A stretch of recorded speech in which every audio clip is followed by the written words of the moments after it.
Yeah, I feel like we got some open shots, and we just couldn't get them to fall. Is there anything that's happened quite a bit, at least recently, with you guys? Is there anything during those stretches that you or anybody else tries to tell the group to try to keep everybody? Just keep shooting.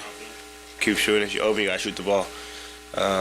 You know, they did a lot tonight, putting 2 in the ball with myself. So I just try to give it up and create offense and get guys open looks.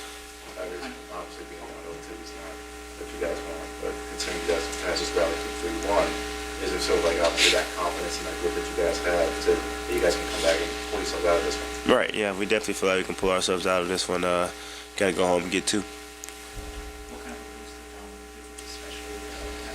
Yeah, he was pretty good. He was pretty good. He got in. He was active. He played the right way. So, you know, we appreciate him for that. Obviously, you played a ton of minutes tonight, and I know all the hard work that you put in.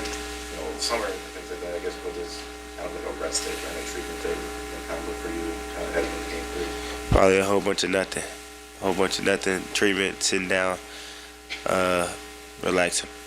Tyrese, there seemed to be more maybe miscommunication over between you and BJ on some passes, the side out of bounds. Was there something going on more than just that one play or some stuff? Yeah, the play that you're talking about, he felt like somebody wasn't guarding him on the ball, so he was trying to inbound it quick and get it right back. I just wasn't looking. I was trying to run the play, and I just wasn't looking, and it happens. What do you think the Knicks did coming out into the second half to make it more challenging for you defensively? Yeah, I didn't shoot. I shot like 1 shot in the third quarter. Mainly, they were just putting 2 in the ball. You know what I mean? Every ball screen, every action, every switch, they would just put 2 in the ball, and I was just getting rid of it, getting off of it. Yeah, that's really it. I was just trying to create and do different things like that and use my gravity. Obviously, if Joel can't go next game or whatever happens with that, you're going to see a lot more of like the double teams still on the ball. Like, how do you kind of move forward and adjust for that? Yeah, it's okay. It's okay. They did it in the first half too. I kind of jammed my finger in the second quarter, so I couldn't I didn't feel confident like dribbling around a lot of the traps like I normally do or splitting them. So I was just trying to get off the ball and like trying to create actions. But that's fine. You know, they can put 2 in the ball. I'm fine with that. But you gotta get more comfortable making the reads. And I turned the ball over way too much tonight, especially out of the traps. And I gotta do a better job of just staying poised in those traps and make the right play out of it. Same finger? Yep. Was there something they did in terms of causing those turnovers, or was it just you being a little too sped up? A little bit me, a little bit of both. They did a good job of like kind of taking away certain passes that I like to make when I get trapped. And then like it was a couple times we didn't just execute our trap offense. Like the trap came and then I tried to advance pass it, and the guy didn't come up, and then now I'm stuck in the air, and I got to do a better job with just dragging it out and being more poised. But they trapped me aggressively, you know what I'm saying? They like really trapped me. It wasn't like a soft trap, so like when they trapped me. Shifts to Philadelphia. Game 3 Friday, Game 4 Sunday, Game 5, if necessary, have to say it at this point, would be Tuesday. Were you laughing at me for? It's okay to say it. Everybody's thinking it. It's hard. I mean, it's hard to get a read. You brought this up earlier, Rolo, because the seedings. I think most fans, most people, they'll get hung up on that, right? Okay, well, this is a 1 seed, this is a 2 seed, this is a 7 seed or an 8 seed. This is how the series is supposed to go. Well, the Sixers just came back from 3-1 on a 2 seed that everybody thought, oh, maybe the Celtics were the best team in the Eastern Conference. So going down 2 games tonight with the Knicks, like, again, you're getting caught up on the wrong things. You got to watch the matchup, watch the games. Precisely, yes, precisely. And I think with all the information we had, there's no reason to laugh at the thought of the series going into a Game 5. I'm not sure why you would, Chris. No. They're going back to Philly. Again, the series doesn't start. Warm, welcoming city, yes. Yes, so no. I will expect Brotherly love. I think Philly's going to get a game. I think they'll get a game.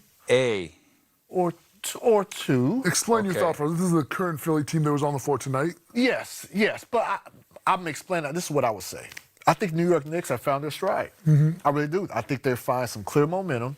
And Joel Embiid being out, like nobody in the Eastern Conference or in the NBA, but particularly in the Eastern Conference, has an answer for Joel Embiid. Correct. So with him not being there, and Robin, you know, I'm going to ask you this. You've been on teams where maybe the star player, you didn't know if he was going to be there or not. You didn't know if they were going to play or not. It was up in the air. In that locker room, how are you dealing with that? Like, because it's one thing when you know a guy is not going to play. So Right. now you can okay, this is what we got to do. This is what's going to happen. This is where I'm going to get my shots. This is my role. Exactly. Correct. What is the dynamic when you don't know the status of your star player? That is true. It can seed like a little bit of doubt in that mind. You know, you've always got to be prepared for anything. You kind of got to go out there as if your star's not going to play. Got you. You got to prepare for that mentality. But also that kind of, does a little bit, no insult to anybody, because basketball's basketball. People are going to get injured. It kind of does a disservice to yourself. Like, what if he does come back? Now I got to change my mindset, On the fly. Kind of, what I'm going to do out there. Because people always talk about how, you're visualizing what you're going to do out there before the night before the game. This is my role. This is what I'm going to be doing out there against Cat, against Jalen Brunson, against OG Anunoby. And when that roster is up in the air, you don't necessarily know with the trickle-down effect, what your precise role is going to be in a game. And with the best teams like the Thunder, you talk about the Thunder, everybody on that team knows precisely what their role is going to be.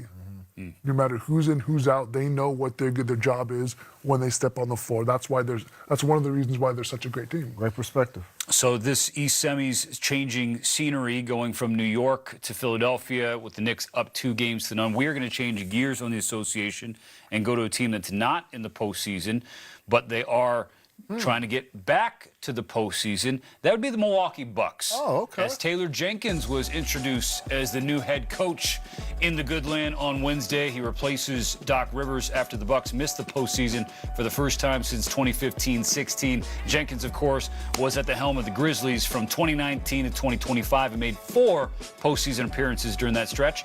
Does have a stint in Milwaukee as an assistant. Now he's the lead guy. I love the depth of this team. Even in small sample sizes, just seeing how much, yes, amazing talent, but I see a competitive nature there, and that's what I want to unlock even more. When we talk about culture and identity, those aren't just loose terms that we're going to throw out there. It's going to be the embodiment of who these guys are, and as coaches, who we are as teachers.